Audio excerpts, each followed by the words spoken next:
Friends, welcome to study state वे.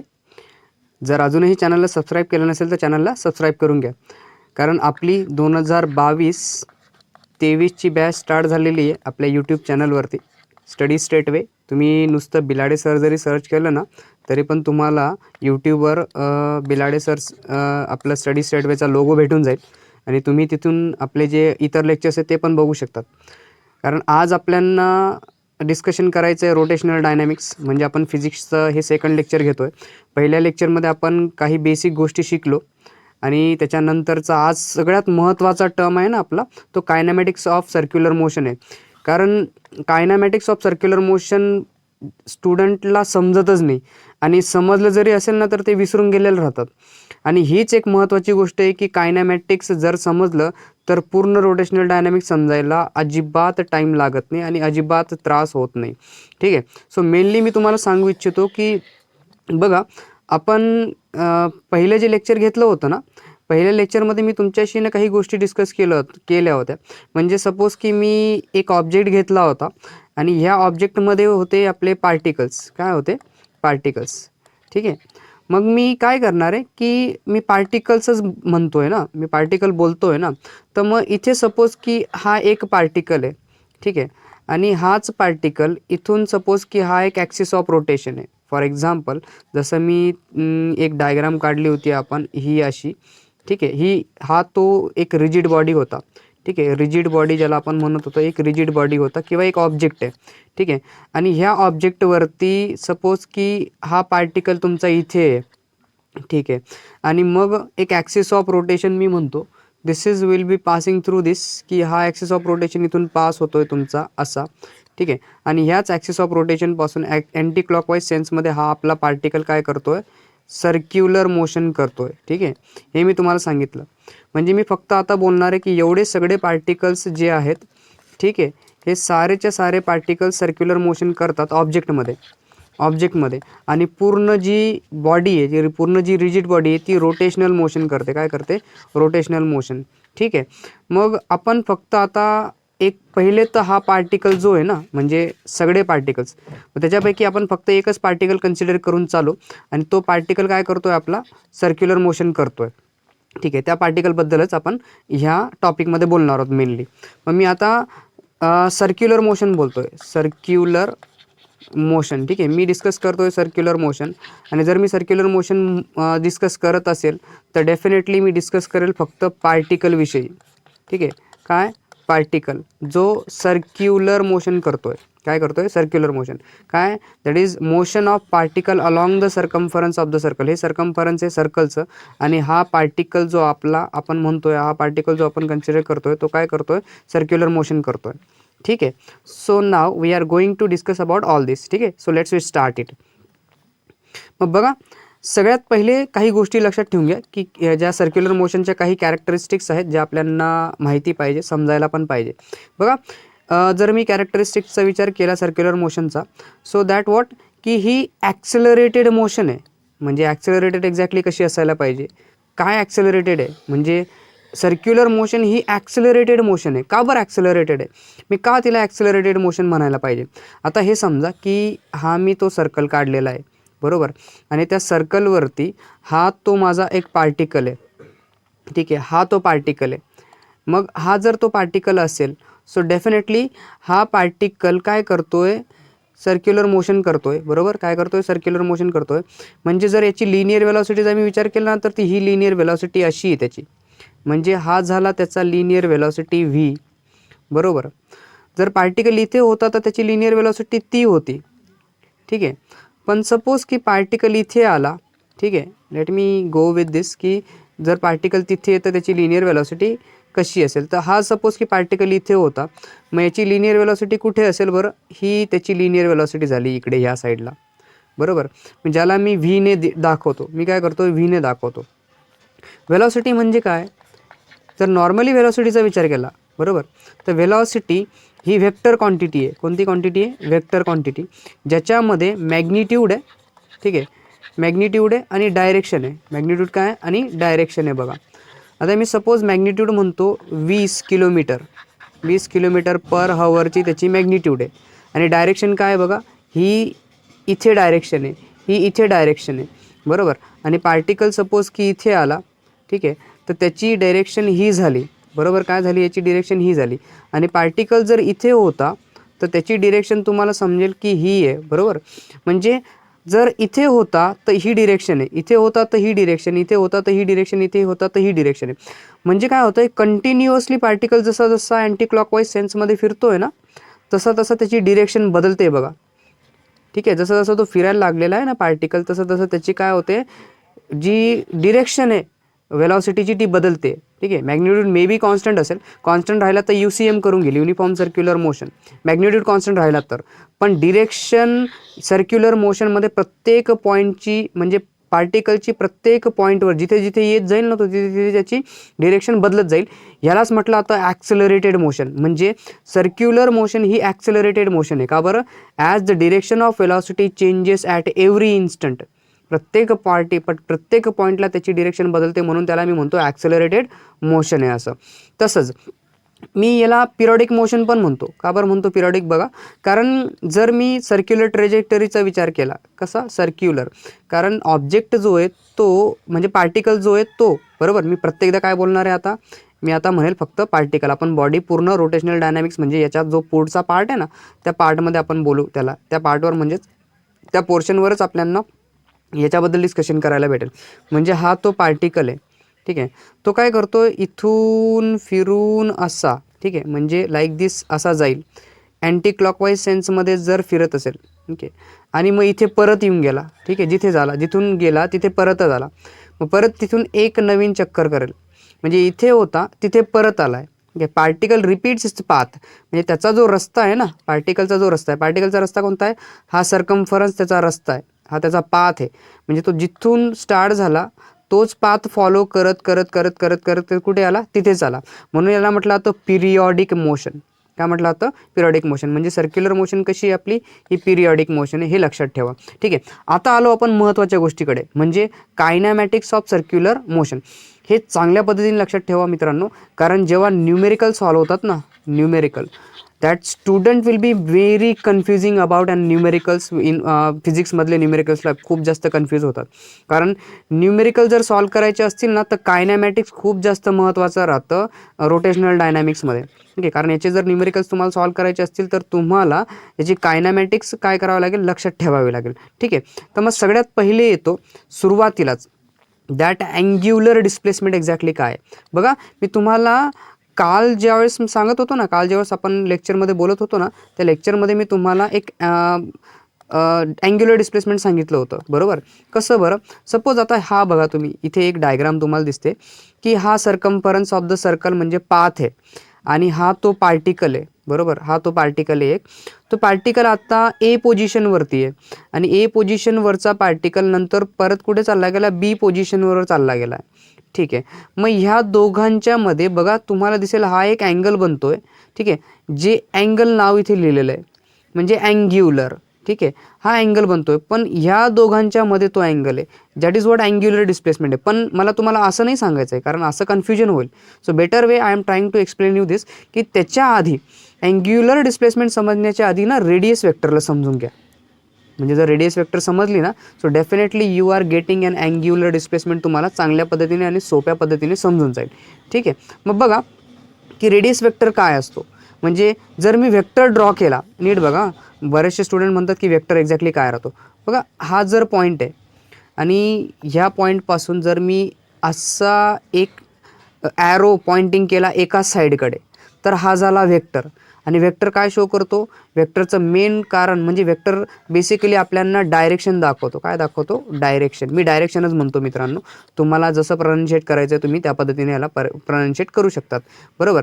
म्हणजे मग हा वेक्टर काय शो करतोय, डायरेक्शन दाखवतोय, ठीक आहे. काय डायरेक्शन दाखवतो, इकडे चाललेला आहे बाबा, ठीक आहे. जर रस्ता असेल आपला, हा रस्ता आहे, आणि सपोज की मी त्या रस्त्यावरती असं म्हणतोय की हा एक रस्ता आहे सपोज आपल्याकडे, आणि रस्त्याच्या एक्झॅक्टली मधोमध मी म्हणतोय की काहीतरी, suppose I will be calling this is what our path आहे, हा रस्ता आहे, ठीक आहे. हा जर रस्ता असेल आपला, आणि रस्त्यावर जर एक बोर्ड लावलेला असेल, ठीक आहे ना, समथिंग इज दॅट वॉट, की तुम्हाला इकडे जायचं आहे, असं असं इकडे जायचं आहे, बरोबर. म्हणजे मग तुम्ही समजून घेणार की हा रस्ता इकडे कुठेतरी टर्न होतोय, किंवा असं काहीतरी साईन लावलं असेल, बोर्ड लावलेला आहे रस्त्यावरती आणि त्या बोर्डवर लिहिलं आहे you need to be turn, U turn असेल, इथून रस्त्यावर यू टर्न असू शकतो. ठीक आहे, म्हणजे बेसिकली काय शो करतं मला, जर मी वेक्टरची गोष्ट केली तर वेक्टर तो आहे जो मला डिरेक्शन दाखवतो. ठीक आहे, काय डिरेक्शन. हां, वेक्टरमध्ये मॅग्निट्यूड बी असते, नीट लक्षात ठेवा. म्हणजे क्वांटिटीज लक्षात ठेवा, वेक्टर क्वांटिटी काय, वेक्टर क्वांटिटी. ठीक आहे, वेक्टर क्वांटिटी हे लक्षात ठेवा. मग काय की रेडियस वेक्टर एक्झॅक्टली काय की वेक्टर ड्रॉ केला, बघा वेक्टर ड्रॉ केला मी इथून असा, इथून हा वेक्टर ड्रॉ केला मी इथून असा ड्रॉ केला आहे बघा. तर दिसला हा वेक्टर मी इथे ड्रॉ केला. का बरं, कारण मी हे सांगतोय की हा पार्टिकल इथे, मला पार्टिकल कुठे हे दाखवण्यासाठी काय करावं लागलं, एक ॲरोचा यूज करावा लागला. बरोबर, सपोज की मी म्हणतोय की तो पार्टिकल इथे आहे आता. बरोबर, ए पोझिशनवरती येतो पार्टिकल आणि त्या ए पोझिशनच्या पार्टिकलला दाखवण्यासाठी मी त्या वेक्टरचा यूज केला. कुठून, मी ओरिजिन सेंटरपासून म्हणजे सर्कलच्या ओरिजिनपासून एक वेक्टर ड्रॉ केला आणि सांगतोय की पार्टिकल इथे आहे. मग काही वेळ झाला की पार्टिकल फिरला आणि बीवर येऊन गेला. कुठे आला असेल, सपोज की तो बीवर आला आहे, इथे बीवर आला. ठीक आहे, या पॉईंटवर येऊन गेला, बीवर येऊन गेला पार्टिकल. मग मी काय म्हणतोय की तो पार्टिकल बीवर आला हे दाखवण्यासाठी मी काय केला, लगेच वेक्टर ड्रॉ करून दिला असा. ठीक आहे, हा झाला वेक्टर बी. म्हणजे हा मला शो करतोय. म्हणजे एक गोष्ट लक्षात ठेवा की इथे ओ ए हा रेडियस वेक्टर आहे, ओ बी हा रेडियस वेक्टर आहे. रेडियस म्हणजे सर्कलची जी रेडियस येते ना, सर्कलची. ठीक आहे, सर्कलची रेडियस. ठीक आहे, सर्कल जर असेल आणि त्या सर्कलची जी रेडियस आहे, म्हणजे सपोज की ह्या सर्कलची रेडियस किती आहे, ही एवढी असेल ना, हे डिस्टन्स दोघांच्या मधलं, ही रेडियस आहे. मग कोणता वेक्टर आहे हा, रेडियस काय आहे, व्हेक्टर आहे. कोणता वेक्टर झाला, रेडियस वेक्टर. रेडियस वेक्टर काय शो करतोय, पार्टिकलची पोझिशन शो करतोय की एक्झॅक्टली पार्टिकल कुठे आहे असं. ठीक आहे, या डायग्राममध्ये ते शो केलं गेलं. मग मी हे म्हणतोय की अ वेक्टर ड्रॉ केला from centre of the circle, position of पार्टिकलपर्यंत, पार्टिकलची पोझिशनपर्यंत, सर्कम्फरन्स ऑफ द सर्कल, त्याला म्हटलं जाईल रेडियस वेक्टर. मग इथे ओ ए ओ बी हा आहे आपला रेडियस वेक्टर. पण लक्षात ठेवा, मग इथून एवढं जे अंतर जातं आहे ना, हे आर्क आहे. याला काय म्हटलं जातं, आर्क. लक्षात ठेवा, काय आर्क आहे हा. ठीक आहे, मग आर्क जर असेल, काय आर्क आहे. ठीक आहे, मग आर्क किती आहे, यस आहे तुमचा आर्क किती आहे झाला, हा यस आर्क झाला. मग इथून जर डिस्प्लेसमेंटचा विचार केला बघा, हां, मग आता काय झालं आहे की ह्या रेडियस वेक्टरने, ठीक आहे, जो रेडियस वेक्टर आपण इथे बघितला ना, हा रेडियस वेक्टर एक झाला. ठीक आहे, आणि हा रेडियस वेक्टर आहे ना असा बघा, हा रेडियस वेक्टर बघा असा मी ड्रॉ केलेला आहे. आणि हा radius vector, let me explain you that with a different colour. ठीक आहे, बघा हां, नीट बघा, नीट सांगतो मी तुम्हाला. हा रेडियस वेक्टर झाला, हा ना, हा रेडियस वेक्टर झाला आणि हा फिरून आहे की नाही, फिरून बघा, फिरून आहे ना इथे आला बघा. ज्यावेळेस मी हा फिरवतोय ना, इकडे फिरवतोय ना असा, ज्यावेळेस मी असा इथून इकडे फिरवतोय ना, त्यावेळेस मला हे दिसतंय की त्यांच्यामध्ये ना एक अँगल बनतोय. काय बनतोय, एक अँगल बनतोय. हा बघा बरं, तोच अँगल आहे ह्या दोघांच्या मधला अँगल. आणि तो अँगल आहे आपला अँग्युलर डिस्प्लेसमेंट.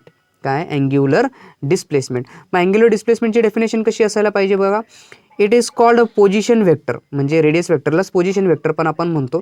म्हणून जी डेफिनेशन आहे ते अँग्युलर डिस्प्लेसमेंटची, हे पण सांगतो तुम्हाला काय एक्झॅक्टली, ते आपण एक्सप्लेनच केलं असेल. तर अँग्युलर डिस्प्लेसमेंट एक्झॅक्टली काय, the angle describe by radius vector. कोणी डिस्क्राईब केला अँगल, रेडियस वेक्टरने, गिवन टाईममध्ये. काय, गिवन टाईममध्ये. फॉर एक्झाम्पल, नीट समजा, आता मी काय म्हणतोय की मी हा वेक्टर काढला इथे. ठीक आहे, हा वेक्टर इथे काढला, हा वेक्टर इथून इथवर जायला काहीतरी टाईम लागला. जो टाईम होता टी टाईम लागला. सपोज तो 1 सेकंद असेल, ठीक आहे, किंवा 10 सेकंद असतील, किंवा 1 मिनिट असेल, काही पण असू शकतो.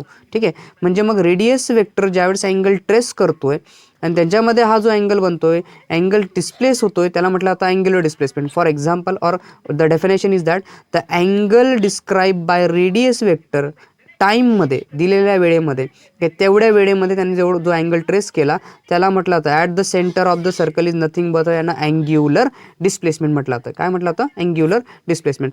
मग काय झालं, हे झालं अँग्युलर डिस्प्लेसमेंट. हा ओरिजिन आहे, सर्कलचा ओरिजिन आहे ना, बरोबर.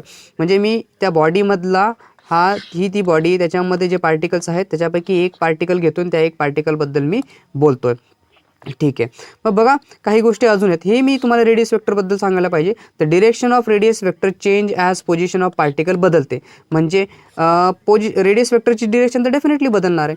कारण पार्टिकल जर इथे आला असेल, तुमचा पार्टिकल इथे आहे सपोज, जर पार्टिकल इथे आहे तर रेडियस वेक्टरची डिरेक्शन ही झाली. आणि सपोज की तो पार्टिकल इथे आहे, बरोबर, इथे पार्टिकल आहे, मग रेडियस वेक्टरची डिरेक्शन काय ही झाली रेडियस वेक्टरची डिरेक्शन. मग पार्टिकलची पोझिशन बदलली तर रेडियस वेक्टरची डिरेक्शन पण काय होत जाईल, तुमची बदलत जाईल. हे पण लक्षात ठेवा.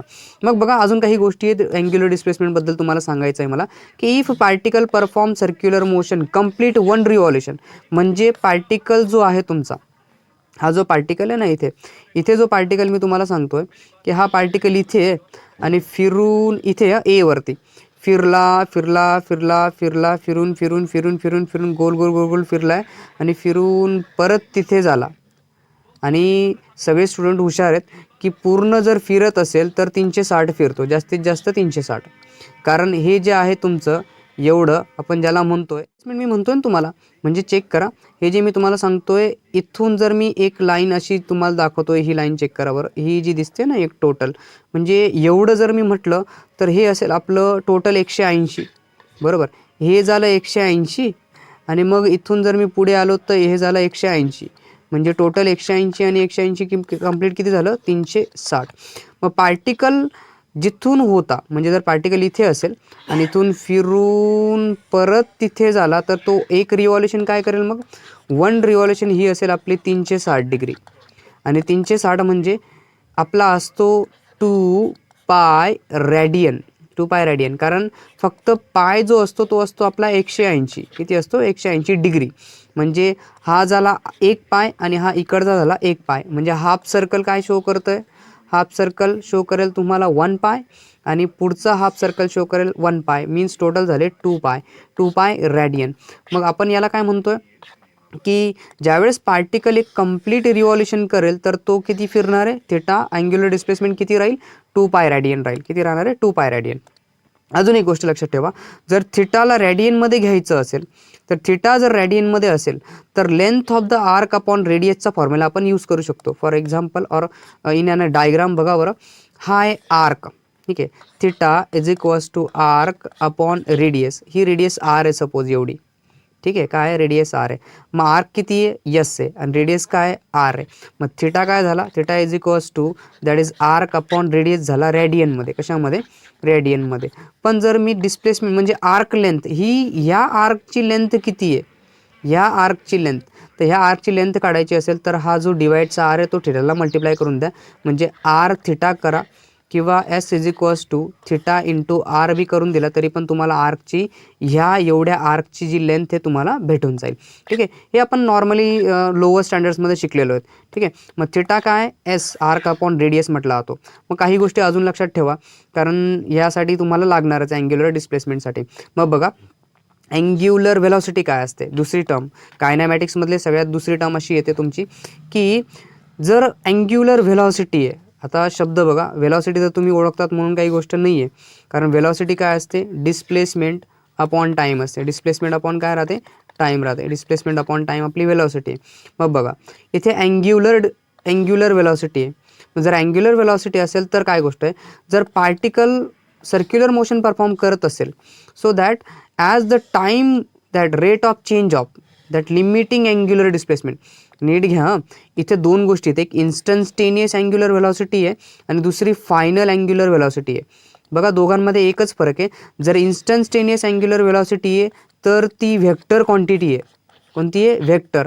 आणि जर फायनाईट अँग्युलर व्हेलॉसिटी आहे मोठीवाली, छोटा, इथे बघा याने डेल्टा थिटा यूज केलेला आहे ना, हा आहे छोटासा डिस्प्लेसमेंट. किती छोटा डिस्प्लेसमेंट बघा बरं, किती छोटा डिस्प्लेसमेंट, किती छोटा असेल, एकदम नॉर्मल छोटासा डिस्प्लेसमेंट जर असेल तर हा डिस्प्लेसमेंट बघा की ह्या सेंटरपासून मी हा एक रेडियस वेक्टर काढला आणि लगेच एकदम छोटासा मी एवढूसा डिस्प्लेसमेंट काढला. बघा बरं, हे काय शो करेल मला, हाच आहे आपला शो करतो की हा व्हेक्टर क्वांटिटी काय आहे, हा कोणती क्वांटिटी आहे, व्हेक्टर क्वांटिटी इन्स्टंटेनियस. तुम्हाला वाटत असेल की याच्यामध्ये जर तुम्ही नीट बघितलं ना तर एवढ्या पोर्शनमध्ये तर तुम्हाला डिस्प्लेसमेंट झालेलं आहे का नाही ते पण दिसणार नाही.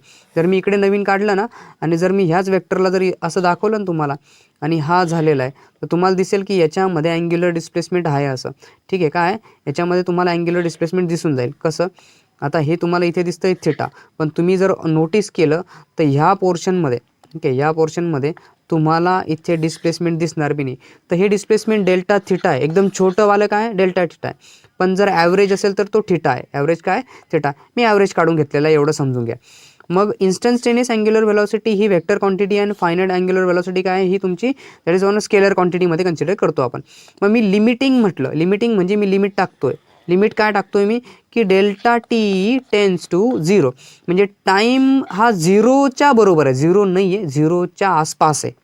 ठीक आहे, मग लिहिताना मी काय करतो that is angular velocity. Velocity म्हणजे काय, डिस्प्लेसमेंट अपॉन टाईम आहे की नाही.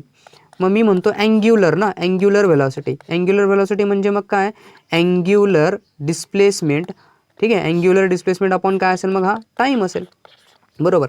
मग अँग्युलर व्हेलॉसिटीला कशाने डेनोट करतात, ओमेगाने डेनोट करतात. काय असतो, ओमेगा वेक्टर. वेक्टर दिला मी याला, कारण ही वेक्टर मी इन्स्टंटेनियसवर बोलतोय. मग लिमिट टाकला, काय टाकला, लिमिट. डेल्टा टी काय शो केला मी, 0 शो केला. That is delta theta upon delta t. So here is that d theta by d t, change in angular displacement with respect to time is nothing but angular velocity. Angular velocity. ठीक आहे. आणि मग फायनाईटचा जर विचार केला तर मग finite angular velocity omega असते आपली, दॅट इज ॲव्हरेज. ॲव्हरेज. ठीक आहे, finite angular velocity theta upon time T is nothing but angular velocity. ठीक आहे, तर एस आय युनिट असतं रॅडियन पर सेकंड. ठीक आहे, अँग्युलर व्हेलॉसिटीचं एस आय युनिट आहे रॅडियन पर सेकंड. आणि याचं डायमेन्शन बघा, यल, लेंथ 0 आहे. ठीक आहे, मास 0 आहे, टाईम फक्त इथे आहे यस, किती येतो पण -1 आहे. ठीक आहे, हे डिस्प्लेसमेंट आहे अँग्युलर व्हेलॉसिटीचं. तसंच दुसरं अँग्युलर ॲक्सेलरेशन. कारण अँग्युलर ॲक्सेलरेशनचा जर विचार केला म्हणजे मी ॲव्हरेज घेतोय, काय घेतोय, ॲव्हरेज. बघा हे फायनल आहे आणि हे इनिशियल आहे, सुरुवातीला. ठीक आहे, अँग्युलर, ठीक आहे, फायनल. ठीक आहे, average, change in angular velocity with respect to time. Change in angular velocity. बघा फायनल अँग्युलर व्हेलॉसिटी जास्त असेल, इनिशियल कमी असेल. कारण काय, सुरुवातीला जर कोणताही पार्टिकल सर्क्युलर मोशन करत असेल ना, बघा तुम्ही एक चाक घ्या, कोणतंही चाक घेऊन घ्या, कुठलंही चाक घ्या आणि त्या चाकाचा विचार करा. हे चाक आहे सपोज ना, जर हे चाक असेल आणि या चाकावरती जर एक मुंगी बसली असेल इथे, ठीक आहे, ही मुंगी असेल. ठीक आहे, मग मी याला स्टार्ट करतो, काय करतो मी याला स्टार्ट करून देतो. ठीक आहे, लेट मी स्टार्ट इट. ठीक आहे, सो मी स्टार्ट करतो. जर फिरवायला सुरू करेल ना तर हे आधी ना हळूहळू स्लो फिरेल, काय स्लो फिरणार आहे. ठीक आहे, म्हणजे स्लो फिरेल तर इनिशियल अँग्युलर व्हेलॉसिटी ओमेगा 0 झाली सुरुवातीला स्टार्टिंगची. ठीक आहे, आणि मग मी एकदम फास्ट करून दिली, फास्ट. त्याच्यापेक्षा जास्त मी जाऊ शकत नाही, तेवढंच मी फिरू शकतो. म्हणजे मग तेवढा फास्ट असेल तर फायनल अँग्युलर व्हेलॉसिटी झाली ओमेगा. जर ह्या दोघांमध्ये डिफरन्स मी चेक केला, कसा चेंज किती झाला, ओमेगापासून ओमेगा 0 ह्या दोघांमध्ये किती फरक होता, डिफरन्स आहे, जो चेंज आपण म्हणतो, किती चेंज आहे अँग्युलर व्हेलॉसिटीमध्ये, that is omega minus omega naught. तसाच टाईममध्ये पण ना, कारण सुरुवातीला टाईम तो ऑलवेज 0 असेल तुमचा, सुरुवातीला टाईम काय असेल, ऑलवेज 0 असेल. आणि मग फायनल टाईम तेवढी व्हेलॉसिटी कॅप्चर करायला, तेवढी अँग्युलर व्हेलॉसिटी कॅप्चर करायला, फायनल अँग्युलर व्हेलॉसिटी कॅप्चर करायला त्याला काहीतरी टाईम लागेल. ठीक आहे ना, काय लगेच थोडी ते डायरेक्ट एवढ्या व्हेलॉसिटीला पोहोचून जाईल ॲट अ टाईम, एकाच वेळेस. असं तर होत नाही कधी की तुम्ही बाईक स्टार्ट केली, ठीक आहे, बाईक स्टार्ट केली आणि बाईक स्टार्ट करताच तुम्ही 100च्या स्पीडवर पोहोचून गेले, 100 किलोमीटर पर हवर. हे तर कधी शक्य नाही आहे. हळूहळू तुम्ही 10 kilometre, 20 kilometre, 30 kilometre, 40 kilometre, 50 kilometre असंच जातात ना. मग तुम्ही 40 किंवा 50च्या याच्या स्पीडमध्ये स्टेबल होऊन जातात आणि त्या स्पीडने तुम्ही चालवतात किंवा कमी जास्त होत राहते. पण सुरुवातीला तुम्ही 10 येण्याच्या आधी 0 असेल ना, मग 0 असेल, मग 10, मग 20 आणि 30. मग सुरुवातीची काय होती, ओमेगा 0 आहे. ठीक आहे, अँग्युलर व्हेलॉसिटी. आणि नंतर मग फायनलची तुम्ही म्हणा की काहीतरी 50पर्यंत पोहोचले, 50. सुरुवातीची होती 0. मग सुरुवात केली त्यावेळेस टाईम सुरू झाला, मी स्टॉपवॉच स्टार्ट केली, मी गाडी स्टार्ट केली त्यावेळेस माझी स्टॉपवॉच स्टार्ट झाली. गाडी स्टार्ट केली त्यावेळेस मी टाईम बघितला घड्याळीमध्ये की 1 वाजला होता. आणि मग मी गाडी स्टार्ट केल्यानंतर काही 5-10 किलोमीटर गेलो असेल, 5 किंवा 20-50 किलोमीटर गेलो. त्यानंतर मी टाईम चेक केला, काहीतरी 3-4 वाजले असतील. म्हणजे काय झालं, हा सुरुवातीचा आणि फायनल टाईम, इनिशियल टाईम.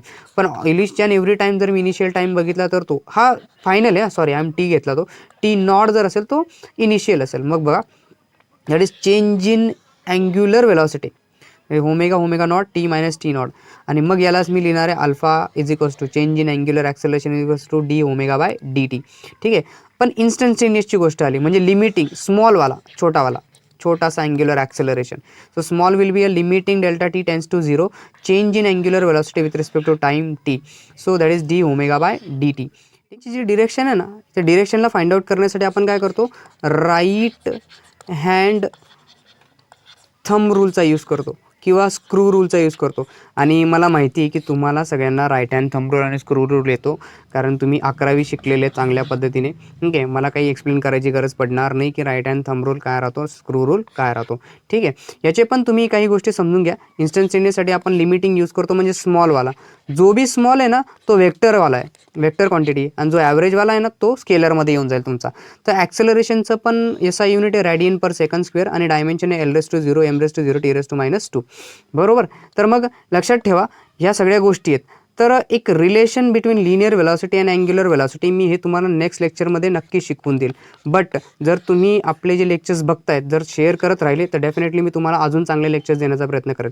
आणि दुसरी गोष्ट अशी की जर तुम्हाला माझी लेक्चर आवडत नसतील तर डिसलाईक करा, पण डिसलाईक करण्याचं कारण सांगा मला, का बरं तुम्ही डिसलाईक केलं असं. ठीक आहे. So thank you for watching this video.